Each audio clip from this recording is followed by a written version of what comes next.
talking about Pluribus, all right? Phil, season 1, episode 3 of Pluribus just came out. Let's just say a calmer episode for sure. Not a whole lot, but for me at least, I still think great. I'm still fully immersed. Not just a great premise. I think the show is still doing just a great job. Yeah. I'm really engaged in what's going on. I think they didn't do a whole lot of setup this episode. I think there's just a lot of good dialogue and some character stuff with Carol. And I think I think she might be coming around. Maybe. I think she is. I think she's getting used to it. I think she is. I think she's getting used to it. I don't know if she likes it, but I think she's getting used to it. She doesn't like it, but she's definitely getting used to it because I mean you could see with I always forget her stinking name. The character that is now kind of like her friend. Her friend. Yeah. Like I guess like her character is now you could tell that she's now growing an attachment to her where it's like I tolerate you. Yeah. I tolerate you being around me in my house. Like we can drink together. We can chill out. I don't want you going off with that mean man doing whatever the heck his fantasies are. Zojia. I want you to be on my plane. Her name is Zojia. Zojia? Yeah. Zojia? How do you spell that? Zosia. That's a cool name. It is a cool name. It's a very cool name. But yeah, I agree. It very I think she is getting comfortable. This isn't like a standout episode at all, but I think all great TV just like this show feels like the most TV I've ever seen in so long. I feel like so much TV nowadays, I'm about to sound old, but so much TV nowadays needs to have a banger every episode. Every episode needs to be this peak thing, moving the plot super far forward. And you know what that usually leads to? Rushed plots and not strong character development. And most of the time, usually are shows with that poor writing, And this show has the moments to moments. It's making me feel connected to Carol, even with that flashback with just her in the ice. Yeah, that was the first scene. That was really nice. Just a really good scene to show off her attitude and how she is. Yeah. And sure, we could have gotten that. But I think a lot of that was to show hey, she is just naturally a very miserable person. And Helen was the one that sort of always made her see the good in life.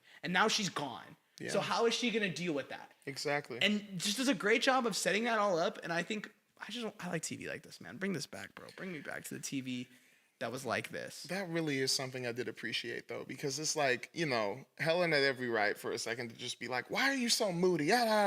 But she got Carol out of that moment where it's it's cold, the bed's cold, everything is just cold. We got to walk all the way just to get in the stinking hot tub. But then she's like, no, but look at the Aurora Borealis. And it's she instantly goes from, oh, it's too cold to, well, you know what? There is something nice here.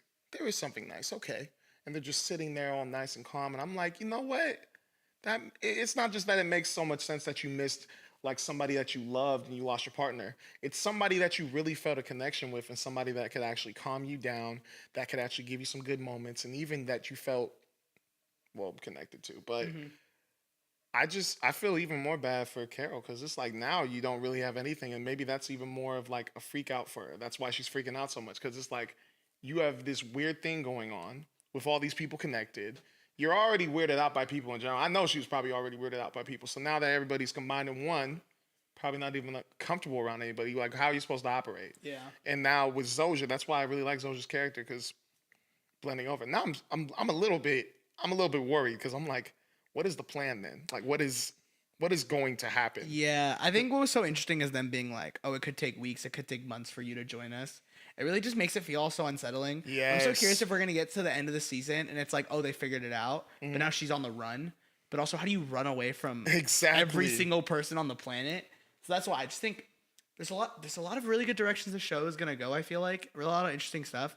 There's still characters that we know are out there. I think those characters will come back. I doubt the main character the whole time will just be Carol. I imagine we'll get a couple more characters thrown in later. But I'm really curious to see. I think they're slowly setting up a Carol backstory episode about why she is the way that she is. Why she's so dang depressed all the time. And I think that'll be an episode that'll just blow people away because I just trust Vince Gilligan and I trust his vision and I feel like he has a plan. Speaking of blowing away, let's talk about that grenade scene. Oh, so good. What did you think about the grenade scene leading up to the ending? I think that was pretty much the grenade scene was really good, and I liked their conversation a lot. What I found more interesting was the scene after in the hospital. Yes. And it's okay, so if I ask for another one, you'll give it to me? Yeah. Yeah. Bazooka? Yup. okay, if I ask for an an atom bomb, will you give it to me? Will we ask you why? But what if I just asked for it? Yeah, we would. What? How? What? Where's? I don't know, man. I don't even know what to think about that. I'm just like, dude, that's crazy. Like, The what is DHL guy. There's a plan here, and I'm telling you, like, there's so many plot directions the show can go. Do I think she's gonna nuke the world? Probably not. But she could.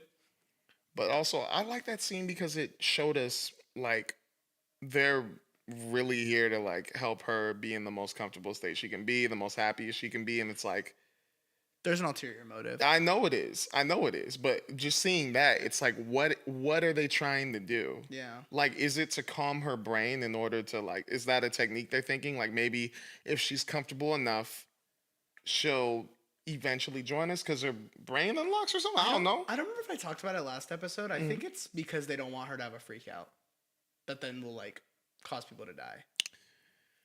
Probably, but it's still just, there's got to be something else. Yeah. There's got to be something we are not seeing, or something weird that's going to come up where it's like, I wouldn't bet on that, but also I think there is a chance that could be the case. you know, one thing I want to ask too, if it is revealed to us what the ulterior motive is, and that's like the end of season 1, do you feel like season 2 is still going to be really good? Yeah. Mm-hmm. What, you think the show, like, kind of played all its cards and now it's like, all right, like, we don't know? That is one worry I'm thinking about. It's like, if it gets revealed in season 1, in season 2, since we already know what the grand, like, scheme is that going to ruin, or not ruin, but, like, ease the anticipation that we, like, love already in season 1? I'm just thinking about it. Because, I mean, no matter what, I'm probably still going to like what's going on. I'm probably still going to like whatever happens in season 2, season 3, so on. I'm just worried about if we know what's exactly going on, if we know what the I'm just going to call it the pluribus, what their whole plan, grand scheme is that going to ruin what's going to happen in the future? Here's what I say. I trust Vince Gilligan enough as a creative where if he's going to play all his cards, and I'm putting this in quotes, then I think he has more still. Where I think if it's clear to us, like, oh, we know their motive, they have a way to get Carol in, this is what's going on, this is what everyone's connected. I think if he reveals everything, there's still more. Yeah. Like, I feel like he's really good with pacing. He did it great with Breaking Bad. I hear he did it great with Better Call Saul. And I understand it's different concepts because this is a lot more like, here is just one premise. Like, this is just what it is. And now it's like, how is that going to progress? But I mean, like, Breaking Bad is a relatively simple premise that has a lot of, like, I think, moral, like, directions and a lot of, like, different, like, conflict problems that can happen because it's affecting so many people. Like, Breaking Bad is just like, oh, just a guy that has cancer and he's gonna make money to help his family. Pretty simple. But then as it keeps going, it's like, okay, now he's, like, messing with the cartel. Okay, now there's this weird plane thing. Why do we keep seeing a plane?